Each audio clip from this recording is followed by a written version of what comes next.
Ladies and gentlemen, tonight our guest is Irving Schwartz, and if it was ever said that about someone that they needed no introduction, it's got to be Irving. He's probably got the most recognizable face in Cape Breton.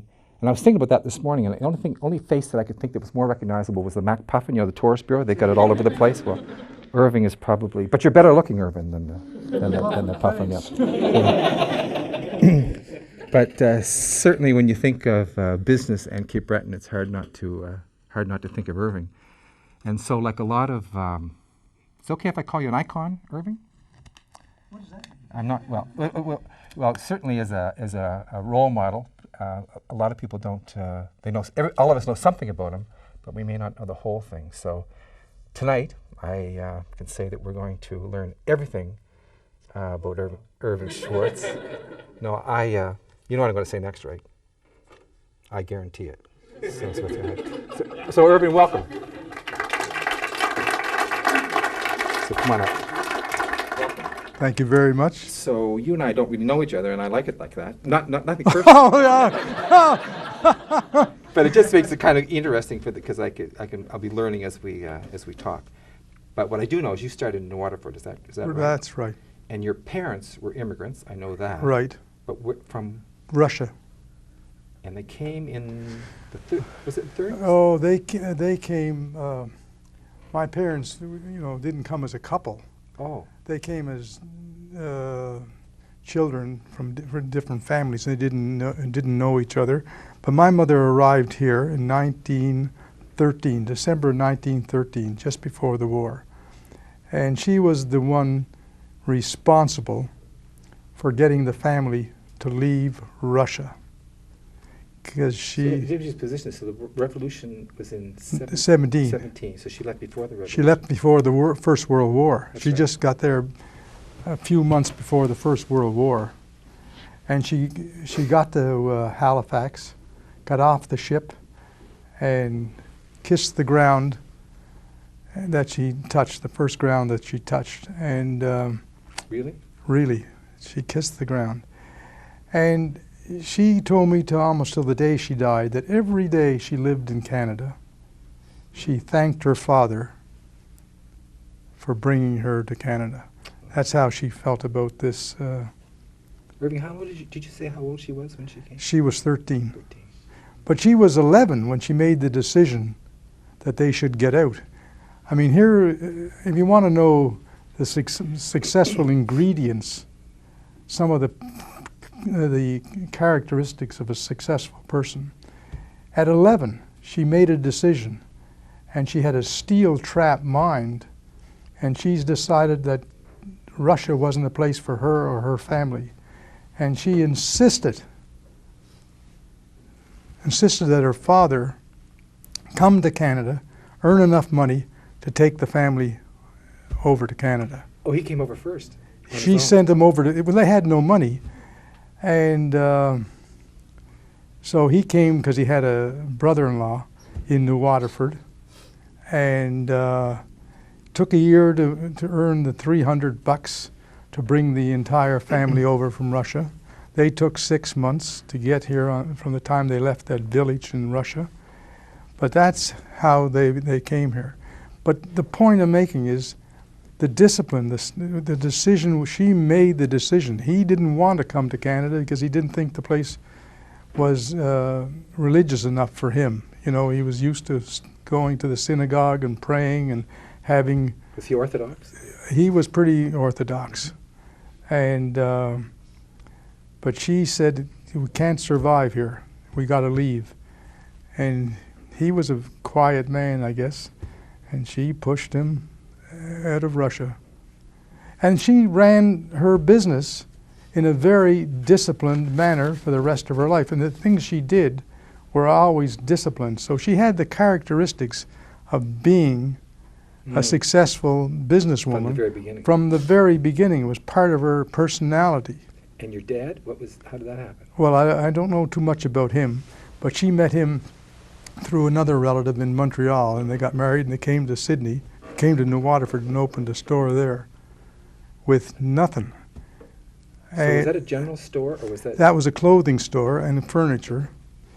And they opened it in about 1922, and in 1932, at the age of 35, he went to the house, and we lived like 1 block away from the store. Right. And he said to my mother, I have a terrible headache. And within half an hour, he was dead. And How old were you at this time? I was a day under my 3rd birthday.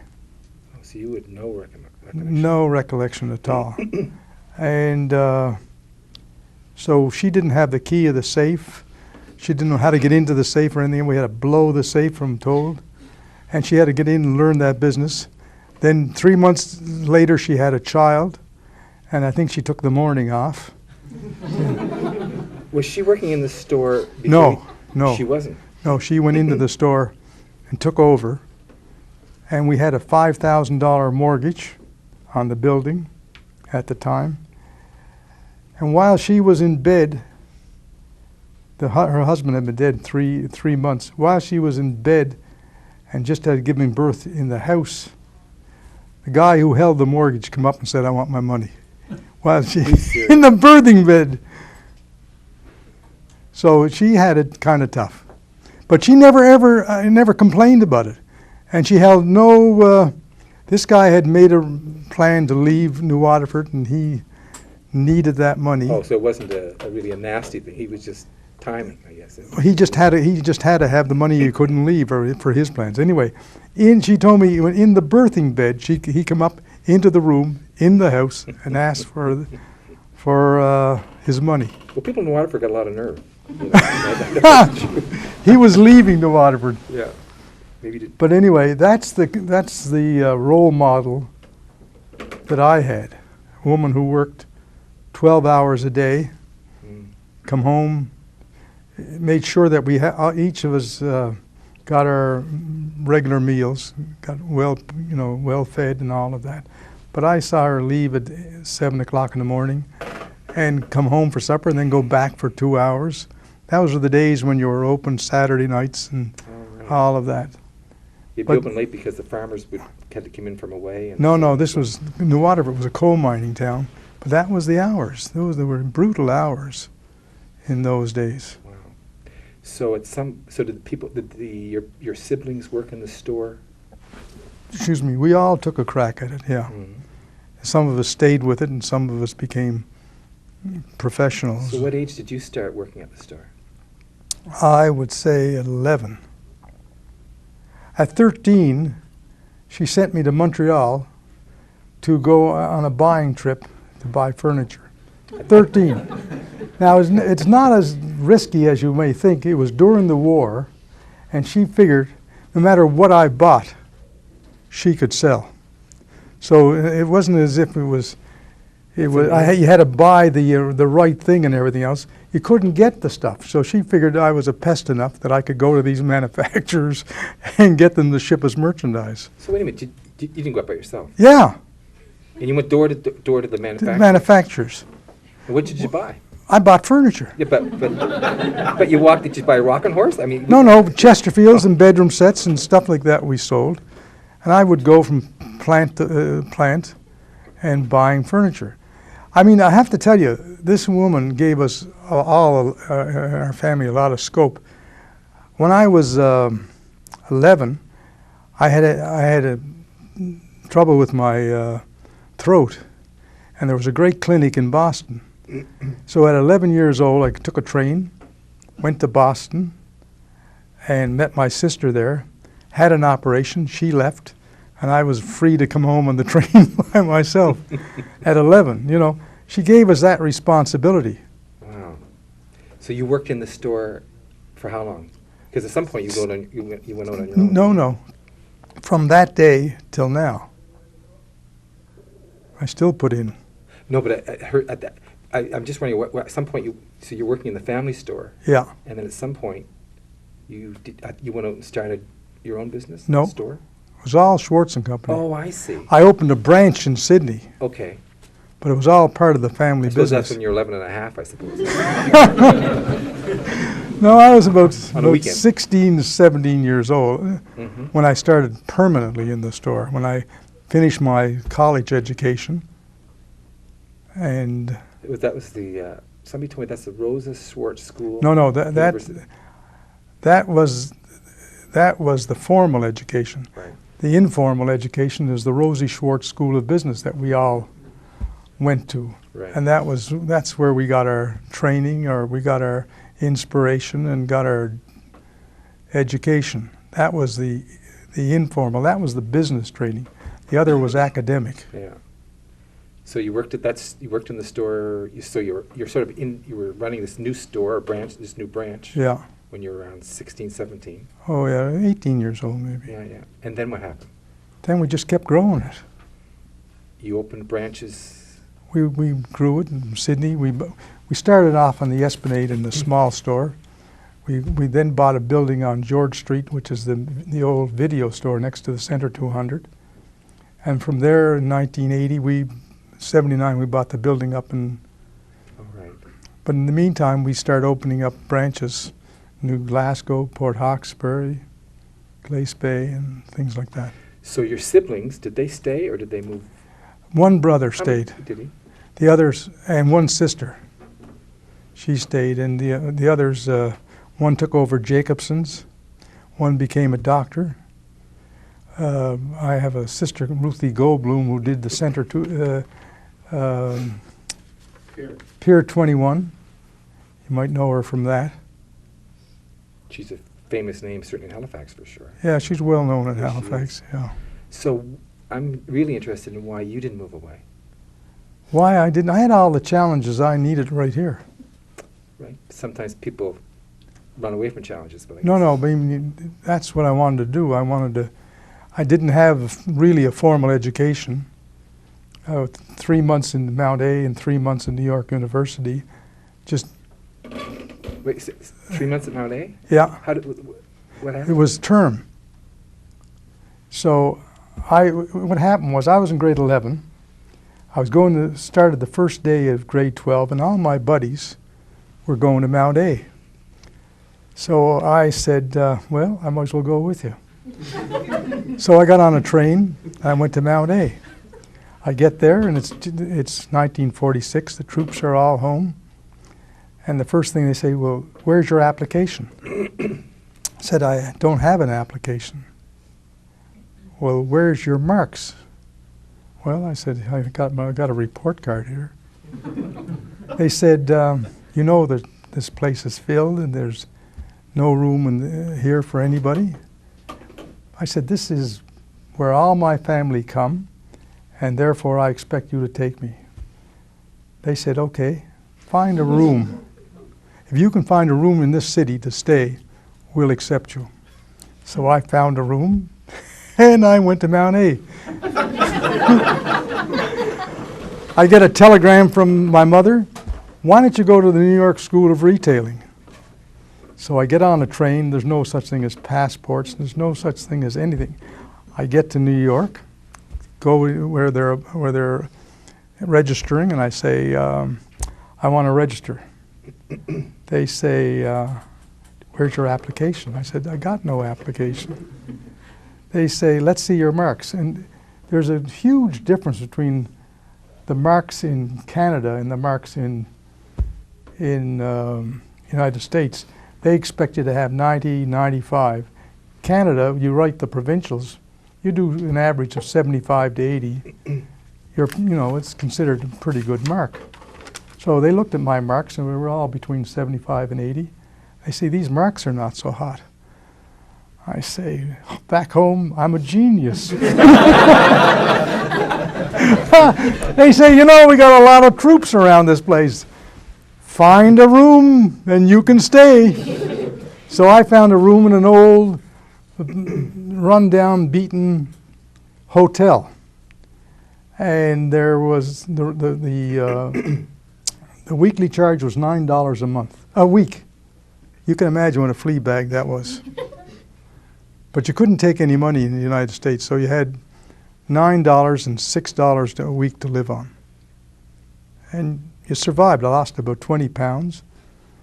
But that was, and then at the end of that, my mother said, you have enough education, come and work in the store. And how long was that course? Was it That was 3 months. 3 months? They used to have seminar. They didn't have, like, you didn't need you didn't go 6 or 8 months to get a course off. You went 3 months and you finished 3 courses and you went 3 months. Oh, Both okay. had the same system. So 2 semesters and I was finished. So you came back and then what happened? I went to work. Right? And you were running, how many stores did that?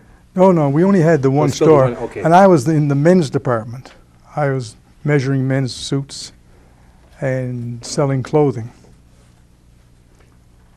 And so I'm just sort of wondering at what point you sort of Then, became your own man and...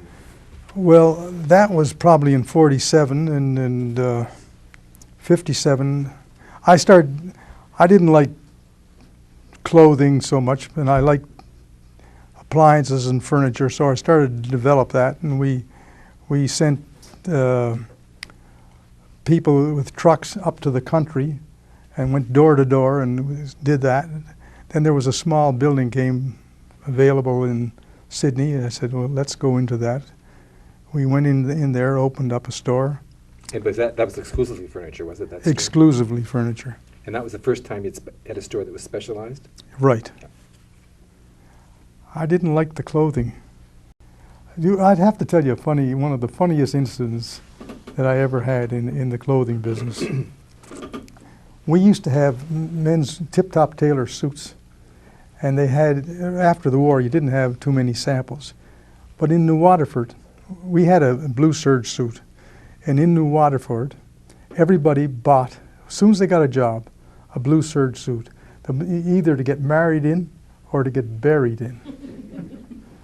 So this blind man with a seeing eye dog comes into the store and says, I want a blue serge suit. Do you have a sample? I said, sure we do. And I put it in his hand, and he said, now you sure this is blue serge suit? This is blue serge?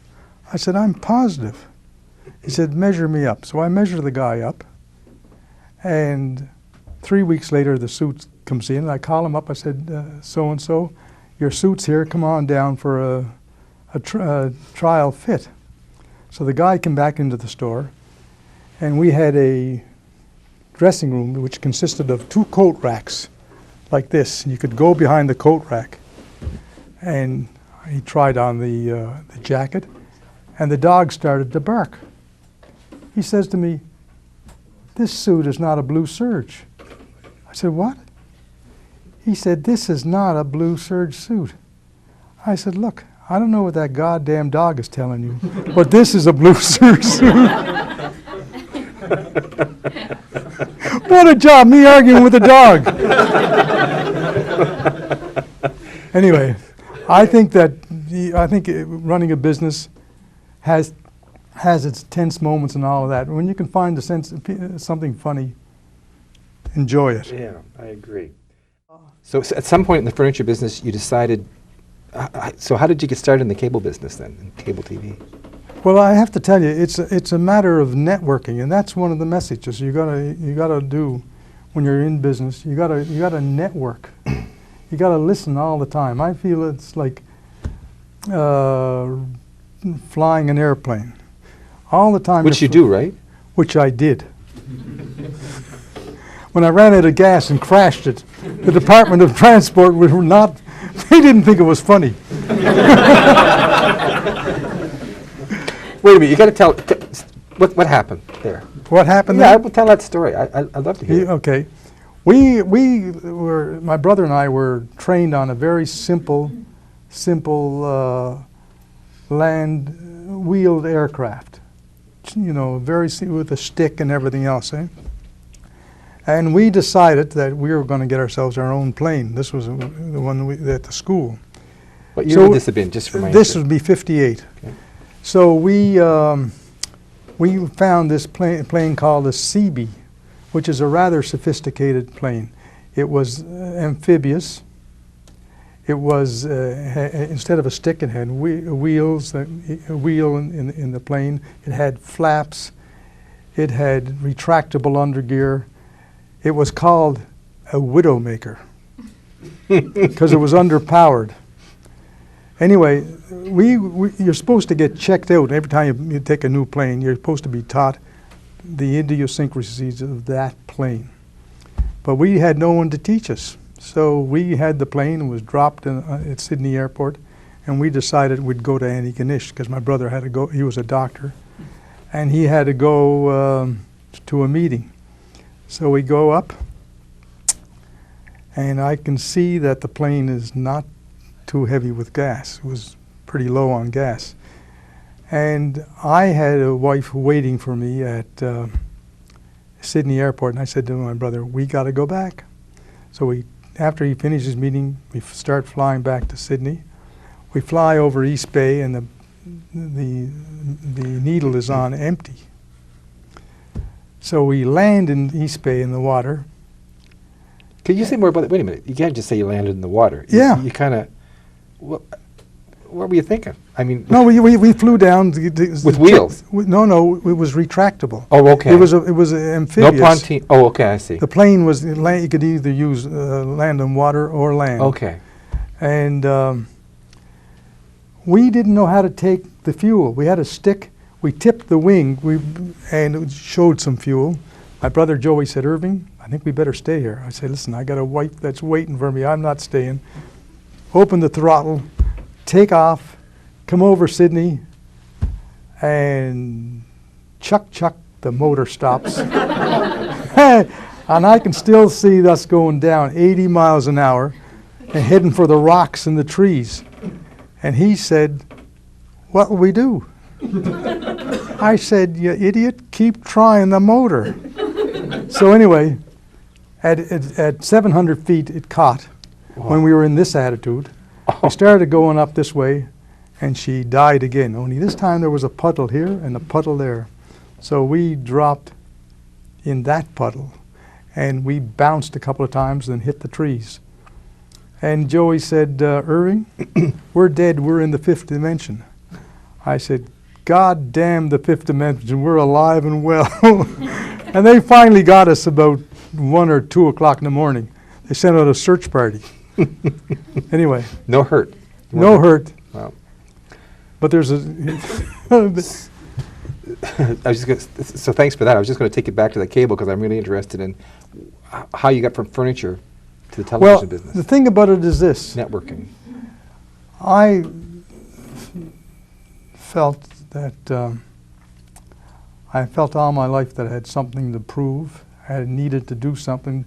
I wasn't academically endowed. I had a brother who was a brilliant fellow, and he was a doctor, and he lasted. He got killed 2 weeks after in that plane crash, in a car crash. 2 weeks later, and but I've always felt that I have something to prove that I don't feel successful. I don't feel that I've made it, and I have none of those. You're making it tough on the rest of us. I want you. No, but I don't have any of those confident feelings. I think I've been lucky and survived, and I've done it by hard work and sweat equity and all of that. But I don't ever get the feeling that I've made it. That's really interesting. Every day I go to work feeling that I've got something to do, something to prove to myself, and it just goes on all the time. I enjoy it. Mm-hmm. You know, there's times when it's been very stressful.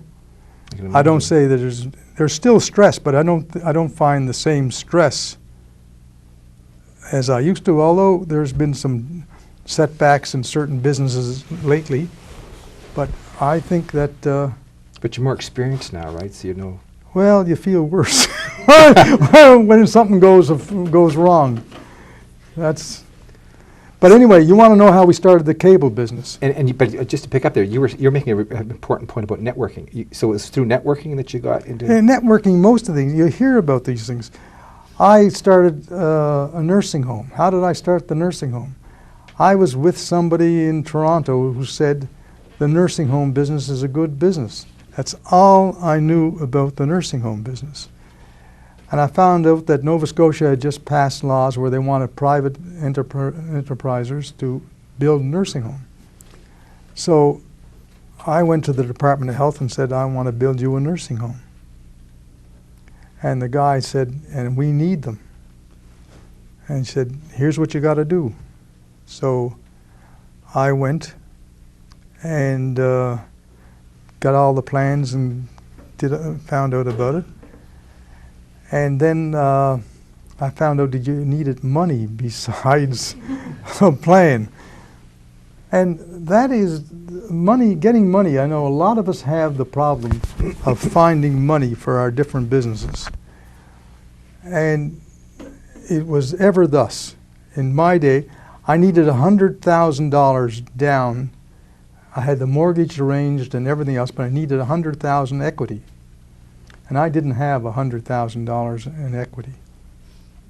So I found out somebody else who was in the nursing home business in Calgary, showed him the site we had for Spring Garden Villa, showed him the mortgage, the contract with the province, and they came in and they said, okay, we'll put the equity money in. What can you put in? And I said, well, I can put in about $25,000.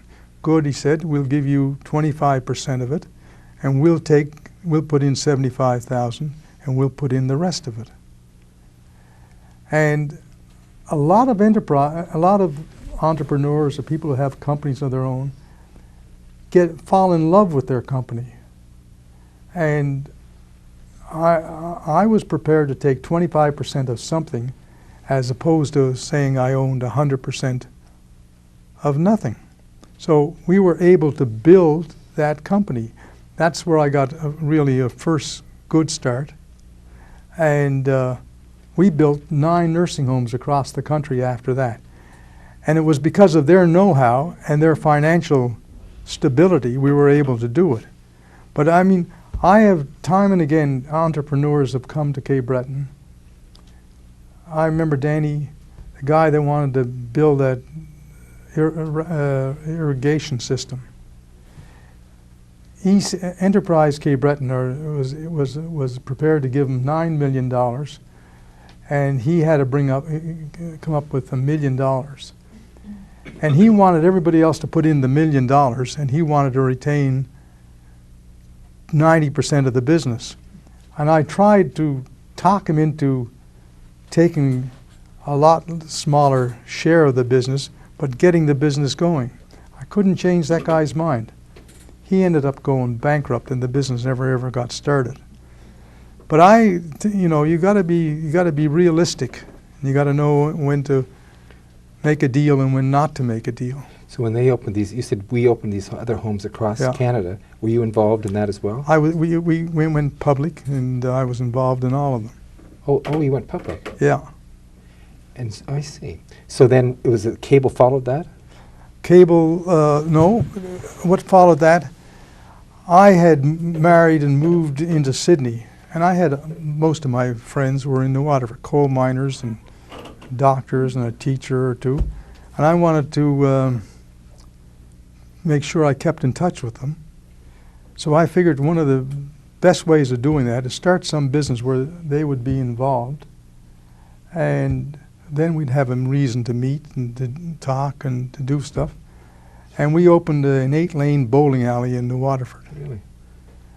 And that looked like it was going gangbusters. And Sobeys were building the shopping center in Sydney, and they were calling for a 24-lane shopping center. Well, a 24-lane shopping center was a totally different financial problem, okay? The equipment was worth $500,000, and the lease was worth $300,000. And here's a company that only had debt, and you had to make a deal. How do you start a company doing that? So what did you do? Again, I have a couple of experiences in aircraft. I was flying up to Toronto in an aircraft, sitting next to a man who was just about to retire as vice president of Traders Finance at the time. And he said to me, Irving, how come you never borrow any money from me, from Traders Finance? I said, thank God I don't need you. And we just laughed, okay? Then I found out we needed $500,000 to buy the bowling alley equipment for this company. So I call up in my sweetest voice, you know how you asked me why I don't borrow from you? He said, yes. Well, I got a deal for you. He said, okay. He said, just present it to the office. I went to the office, and normally you're supposed to have 20% down. I said to the guy, just take the information and send it up to Toronto. And sure enough, this is practically the last act this man did before he retired, stamped the approval for $500,000 without a cent of equity in that deal. Was it security? It was the equipment. No security, no guarantees, nothing. But just because he opened his mouth and he wanted to show that he could do something, he didn't want to back down. But what I'm saying to you, and all it proves is, it's like you gotta be prepared to do different things in order to accomplish something, to raise money. Just because there's a certain normal way of doing it, don't hesitate to go outside the box and do something different. Find some other way of doing something. And this is what I found. When I built the nursing home, I went to the Bank of Nova Scotia, and I gave him a sales pitch, and I got him to loan the money for the nursing home. And to tell you the truth, I felt a little dishonest because I didn't know how to run a nursing home. I knew it was a good business, and I sold the idea, okay? And I felt a little guilty. The next time I went to find the money for the cable TV, I thought I would be totally honest. And in a monotone, I said, this is a wonderful business. It's the newest thing that's happening. It's a great opportunity. And in a monotone. I didn't want to give him a sales pitch. I thought I was going to be totally honest. And guess what? I got turned down. So then I went to 2 other banks, and I said to them, have I got a deal for you? And I gave them a pitch. And not only that, I said, now I'm not sure whether I want to do business with you or you. So I took the directors in one room, took the 2 bank supervisors, put them in another room. Now I said, each one of you come and give me a pitch on what kind of terms and conditions you'll give me to. How much money was going on here? On this one, there was $1.5 million. Now this was, again, here I am, my partners are coal miners and teachers and all that. Can you say something about the financial structure of that deal? That's really interesting. How? Well, that deal, I had, first of all, the interesting thing was this. Some big shots were looking for Sydney and the whole island. I knew I didn't have a chance. So I knew that if I got a cross-section of the community, Yeah. I'd have a better chance with the CRTC. So I went and got these guys. These were most of the guys who were in the bowling alley deal with me. And I took 27% of the deal, and I passed out a couple of shares here, and somebody bought 1 share and all that. And that's how we cooked the deal up, okay? So and that worked for the CITC. That sure worked. We got the license. I mean, we would never have got the license if I went by myself to look for the license. But when they saw a community of people, they hived off Glace Bay, New Waterford, Donkin, and all that area. So at the point you went to the bank, you had the approval. No, I didn't have the approval. Oh. The bank had said, that they would give me a letter that they would be prepared to consider it. And then I gave him that flat pitch, and I lost that support. But I went to 2 other banks, Bank of Montreal and Canadian Imperial Bank, So okay? it's called then, yeah. So you did a divide and conquer thing. I did the divine, I mean, I knew I didn't have much choice because I had to get it working. I had the license, we had to go build it. And the Bank of Montreal was prepared to give it to me, the answer right then. Said, no, we want to consider it. And then Why didn't you say yes right then? Well, I wasn't sure which bank I wanted to go to. And I was hoping to go back to the original bank because they were my banker. I got it. And then I called the guy up and said, you're the lucky guy. And we got the money. Really? But it was different in every deal you went into. Was that the toughest one you ever did? No, I consider that one pretty easy. Mm-hmm. Mm-hmm. You know, pretty easy. Do you think those deals you just told us about, do you think, let's just forget you, do you think that someone else could do that today here in Cape Breton? I have to tell you, my view is that there are more deals to be opportunities now, and more challenges, more agencies, and all of to look after those needs. We never had ECBC, we never had Nova Scotia Business Inc., and we never had all these groups. I think there's more opportunity. I think sometimes it's the way you present it, sometimes it's a little bit of your reputation, and I think you got to make it simple. Okay. I'd like to come back to that a little bit later because Okay. that's a really interesting topic, that business about raising capital for a business. But so at some point, you turned into an investor. I know there's some other business you went into. You were in the cheesecake business, I Yeah. think, and what else. But at some point, you started investing in. Well, I mean, right from get-go, I wanted to prove something to myself, or I wanted to succeed, and I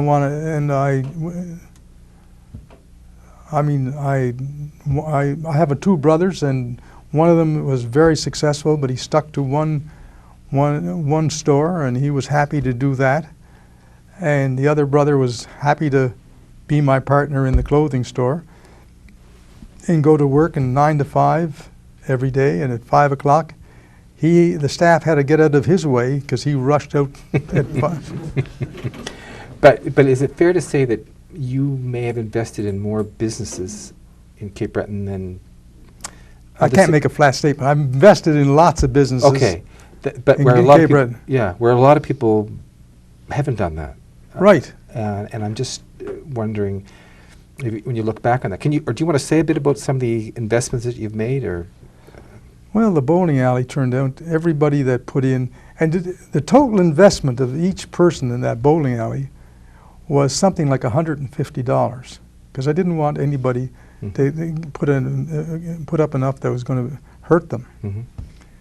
And they all got about $18,000 out of it in a very short time. The people that put in money in the bowling, and I have to tell you, I don't like selling anything. Every one of my buddies, they saw a fast buck and they wanted to get out. And I mean, sometimes I think I stay too long. Oh, you mean you don't like selling when you I don't- invest? You like to hang on. I like to hang on. I mean, that's my nature because I want to make the thing work. It's more than just making a dollar that I go for. I really want something to succeed. I want something to be successful. And I want it, Yeah. that's my part of my shtick. I hear you. I had a couple other questions that I wanted to ask before I lead into some things, but this thing about the investment is really a hot topic, and starting businesses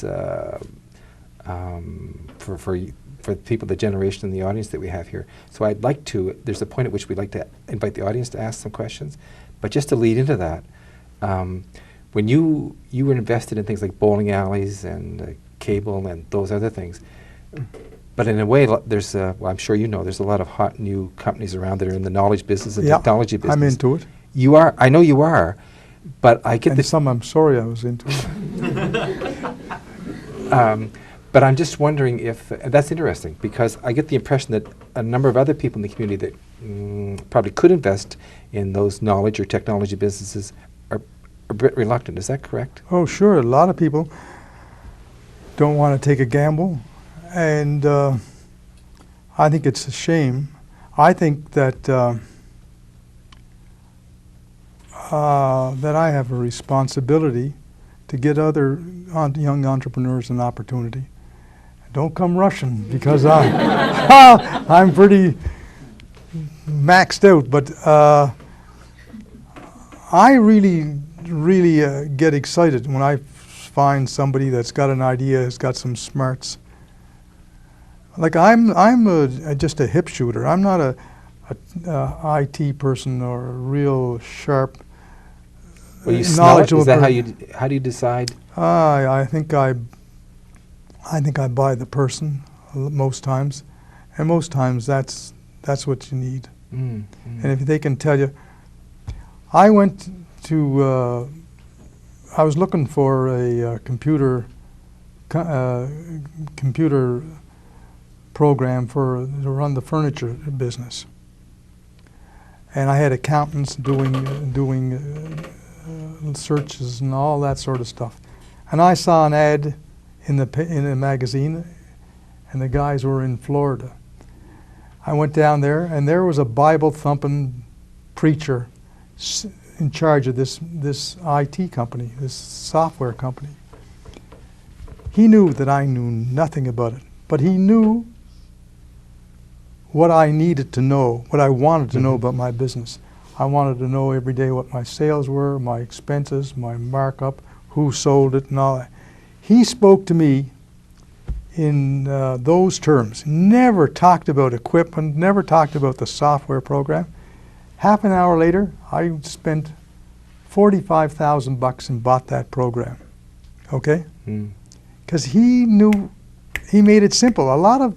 He was selling solutions. He was selling solutions, and he was selling things that he knew. Yeah. And it was 20 years ago, and I'm still using that program. And while I don't know anything about the software part of it or the technical part of it, to this day, when staff say, well, that program won't do this or won't do that, I can say, listen, I remember that guy telling me that would do that. Now, find the solution. I don't know how to do it, but it's there. And that's what I've done the last 20 years with that thing. That one morning with that guy. And he was a Bible thumper. I never saw the like of it. So I walk in, and I'm a Nova Scotian, and he sees a chance to vent all his anger. And he went at me like hammer and tog. Here is the chairman of the Bank of Nova Scotia giving me shit for nothing I did, okay? Plus, you were looking for money. And I was looking for money. And this 10 minutes went into a 60-minute tirade, okay? And all I kept saying to myself, now what can this guy do to me? I'm in a bank account, and I don't need it. I'm in one of his accounts, and I don't need his money. So he can't do anything. So I went toe-to-toe with him for over an hour. And I want you to know, I walked out of that place completely wiped with a commitment for $60,000. I get on the airplane and I say, I'm going to sleep. I'm not going to be a nice guy. I'm not talking to anybody. But there was an old fella sitting next to me, okay? And I said, well, it wouldn't be polite not to talk to him. And so I started talking to him. I find out he is with one of the oil companies. He is the public relations man, and he, again, like the other fellow on the airplane, he's going to retire in 3 weeks. I tell him about said Richie and how I'm wiped and how I need this money. He said, well, I can arrange to get you $25,000. Okay? I said, can you do it before you retire? Yeah, he said, I can arrange it. So Not to be opportunistic or anything. they fly the president of the company down to UCCB in their private jet, because it was in Halifax, and they present us with a $25,000 check. So what I'm telling you, it's networking, and there's opportunities no matter where you least expect it. 25,000 bucks in 1970, I think, was a pretty good deal to get out of Big this, a money. total stranger, okay? Yeah. No, so, I mean, that's what I'm trying to say. You got to go out of the box. You got to keep looking for a landing field. You don't know where your break is going to come from. Yes, you do. It's the person sitting next to you in the plane. That's what. You know, that reminds me of a story. This lady is flying in a plane. She got this woman sitting next to her, and she is wearing a huge diamond, and the woman is looking at this diamond, and she can't get over it. She's never seen anything like this in her whole life. Finally, her curiosity got the best of her, and she said, "Look, I don't like to be personal, but I have never seen a diamond like that." Oh, the woman says, "Dot's the famous Plotnik diamond. Und dat diamond comes mit a curse." The woman said, "What's the curse?" "Mr. Plotnik." There's more than one way to raise some money, right? Yes. So thanks for that, Irving. We'd like to open it up for some questions from the Go audience. ahead, sure. And I'd particularly like to go back and invite people to mention, I know that investing and taking over businesses and growing businesses are of interest here. So would anyone like to start with a question? Go Sure. ahead. I'd like to know what you consider to be your, not necessarily your most successful or least successful investment, but your most interesting investment. Investment. What was the most? Well, I have to tell you, you know, most times it's, well, I guess the most interesting was a challenge, but it was a challenge. Seaside Cable was a very, and is still a very exciting business to be in. The nursing home business was great business, but I worked 4 years with the natives in Escazone growing oysters. And for the best experience I ever had, it was doing that, because it was the most challenging from a people person thing, not from a personal profit thing. And that was, to me, the greatest thing I did. I am now in Bosnia, and we doing demining, and that is quite an interesting thing. It's not an investment. I was hoping to break even, but I would hate to tell you the losses and in that company. But it's also, can you imagine going into 12 different countries and talking to the leaders of those countries and accomplishing things, you know, like picking up landmines and setting up kennels or various things. So that's pretty exciting. And if I don't get out of the hole, I'm going to be really exciting. You might be in such a hole you'll be in a mine yourself. Yes. Vince, you want to ask a question? What sparked the demining initiative? What sparked the demining initiative? Well, I'll tell you what it was. I believe that if you're fortunate, that you got to give back. I believe I missed the Second World War. I was 11. I think that was a just cause, and there's been other just causes that I missed. So I used to say to myself, one of the worst scourges there is are landmines, and if I could do something about it, I would, making myself feel good, because never dreaming that I would ever have the possibility. All of a sudden, this guy came to me, an ex-Canadian soldier, said, "Look, I'm sent to you that you might be interested in helping me get a landmine company started, not for profit." And I said to myself, "Okay, Irving, put your money where your mouth is." This is all I'm talking within 10 minutes. I said, "We'll do it."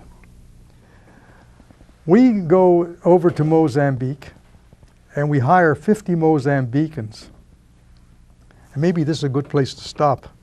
We hire 50 Mozambicans. We find an abandoned army base in the middle of the the woods. So we drive them up to the base, 50 Mozambicans. We invite the governor of the province, the ambassador of landmines, and a few other dignitaries. And they arrive, and they've got machine guns protecting them. Meantime, the 50 Mozambicans are standing, and nobody is paying any attention to them. So I know we're going to have the kickoff ceremonies. I walk over to the 50 Mozambicans and I say, anybody here speak English? One guy puts up his hand. I said, tell those guys that I'm the boss and I sign the checks. And when I speak, they better clap. So we call the meeting to order. And we're in a, you see in the movies where they open those tin huts Yep. with the open windows. Yep. We have a head table, and we have the Mozambicans in an audience and all that, you see. The governor gets up in Portuguese, gives a lovely 4 or 5 minute speech, very polite clap. The ambassador gets up in Portuguese, gives a very polite clap, gets a very polite clap. The project manager that we hired in Portuguese, he gives a little spiel. I get up, speak 4 minutes in English. They don't understand one word. Standing ovation.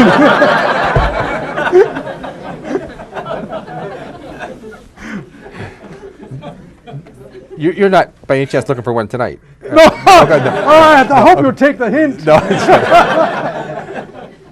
But I do want to take a time. That is a great story to end on. But I would like a chance for maybe 1 or 2 more questions, particularly if you have something interesting about investment.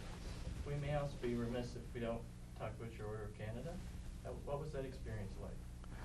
I have to tell you, I really never felt that I deserved the Order of Canada. And because of that, I found myself totally overwhelmed. But it was a fantastic experience. There were many, very, very many people in that room that night who were special people, okay? And sitting at a table talking, I forget, some really interesting people. It was just an unforgettable night. It's a blur to me, as a matter of fact, but it was something that, to me, it's one item of recognition that I'm satisfied that somebody is saying something that I gotta believe that there's something being said to me when I receive the Order of Canada. Mm. That's what I feel about that. Well, maybe that is a good point to end, Irving. Thank you very much for being with us tonight. And I just want to know what you're going to do between now that with the rest of your life. What are you going to do? I've made so many mistakes, I'm going to keep on making them. But today's, can you imagine how fortunate we are living in Cape Breton? The opportunities are tremendous. We're small enough to have recognition. I was at Paul's place the other day, and it was so exciting to see what he's doing over there. It's just marvelous. And there's lots of other opportunities. I'm involved with AG Research. We have 35 people working on IT now. What does AG Research do? They do software. We develop software and programs and all of that. And we have 35 people, and not 1 cent of government money into that thing. We've done it, and we've done it all on our own. Or not we. They've done it, I've invested. And that's an exciting opportunity. There are loads of opportunities, more and more all the time.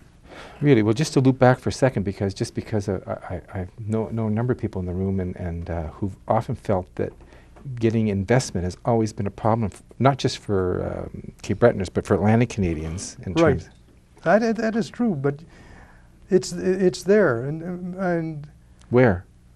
It's all over the place. From people like, not to put you on the spot, but from people like you? Right. There's lots of people.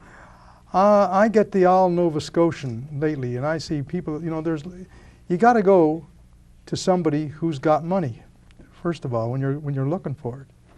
You know, I used to have an uncle that used to say to me, "Don't marry for money, but go where there's lots." You know, and you gotta go where there's lots, and there's a lot of successful people that haven't got the profile that I have, and look at them. They may want to take a step or two into the angel field, okay? And Do you see yourself as being somebody who could help maybe open some of those doors?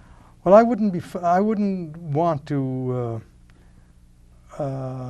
advise somebody about going into that. Mhm. Okay, Mm. I think You feel responsible. too responsible. Mm. I would think they've got to come to that conclusion. They got to be open to investment. But I'm saying when you're going to these people, don't talk up above their heads. Talk at their level. Be careful that you're talking to them in a language that they can understand. Well, I think I almost tried to end this 3 times so far. So maybe, but you've been talking a language that we understand, Irving. So thank you very much for being with us tonight. Thank you. Thank you.